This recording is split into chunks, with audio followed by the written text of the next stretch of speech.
I say, when we look at the topics for this end of the year test, I might give you a situation, say, Mrs. Lee's pool is draining water at 5 inches cubed per so many inches per hour. When will it be empty? And then I say she started with 300 gallons or something like that, right? Losing gallons. So solving a linear system, writing an equation with the M and the B in the story. M being our what? Anyone remember? M is the word. M is big. We used it a lot all year. No? Yeah. Yes? I heard you ask. You said it. It's the slope, right? The B is the beginning. That's our y-intercept, right? Beginning. The M is the move. That's how we move on the graph, the y-intercept.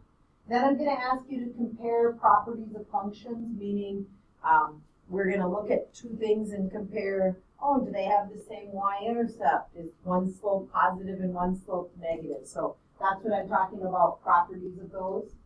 I might ask you to draw a graph of a story.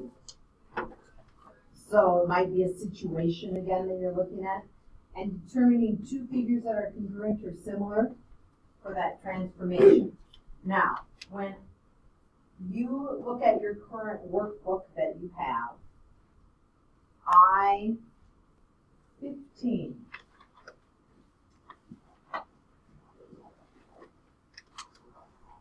is the review for the final.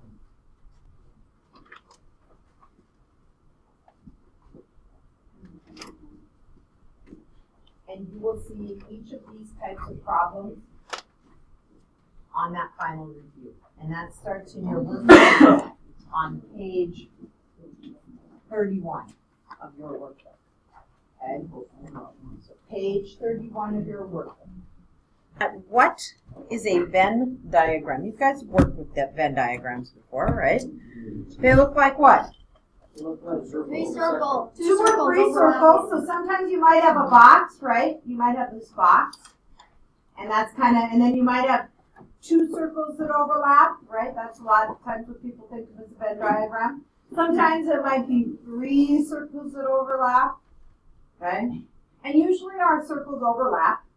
And what this does is it shows us all possible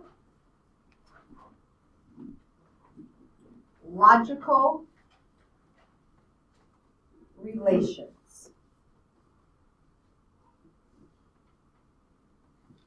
between two,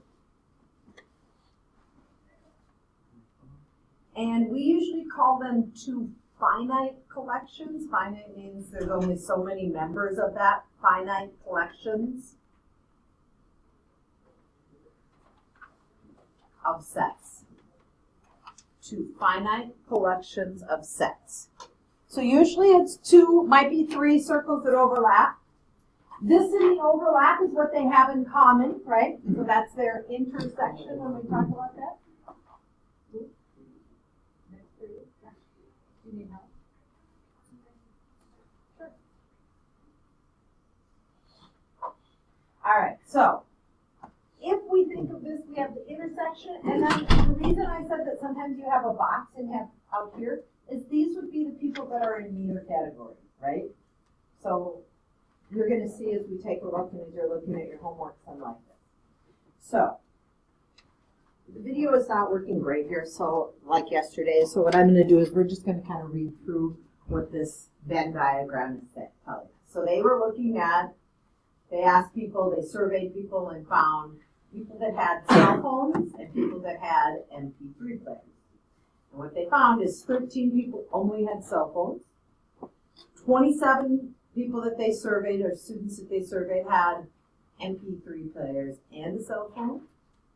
And 6 people had only MP3 players and no phone. Obviously, this is getting, if we look at this data, probably a few years old at this point. But they surveyed 50 students.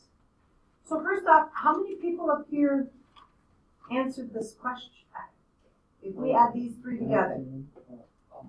13 plus 27 plus 6. Right, no, add that, please. 46.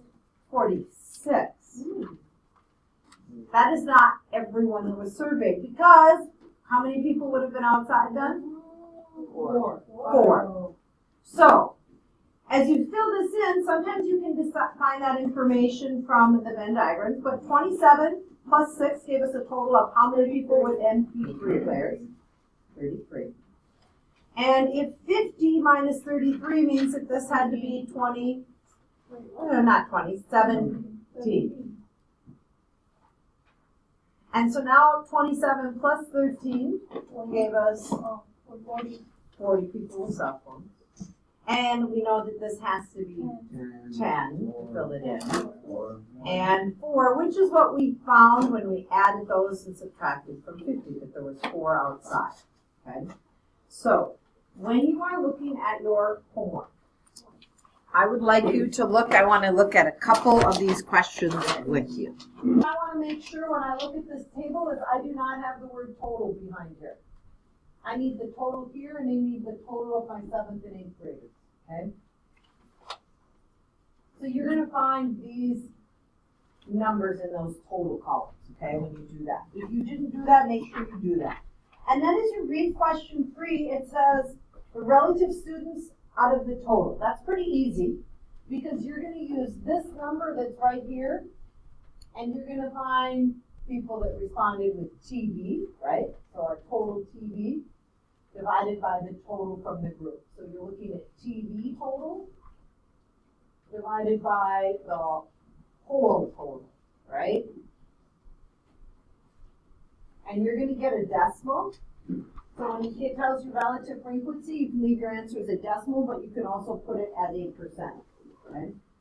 Then it says, which percent is higher, 7th or 8th grade news from internet? And my question is, what number should we be dividing by? Should we divide by the total that's behind the 7th and 8th grade, or the total that's below the, in this case, internet? For question 4, what number should we be divided by? 13 plus 49. So you can do this on a separate sheet. You can use that. 52. So, here is the mistake that I will say most people make with question number 4. Do a higher percentage of 7th or 8th graders get their news from the internet? You need to divide by the total people watching the internet. You have to look at the internet. If we are looking at this, the internet total. What is the internet total? That's here, right? The internet total is this number. So when you read the question, the jacket says, oh, we should divide by 62, because that's adding these two going across. No, you want to divide by total internet. That's a column, right? So that's where people are sometimes getting mixed up. When you do this one, my hint is you look at question 5, is to go with your chicken and beef going across. You don't have to, it's just that this is how the answer key is set up also. And then you are going to be looking at our other options for our meals were what? People like rice, pasta, total, okay?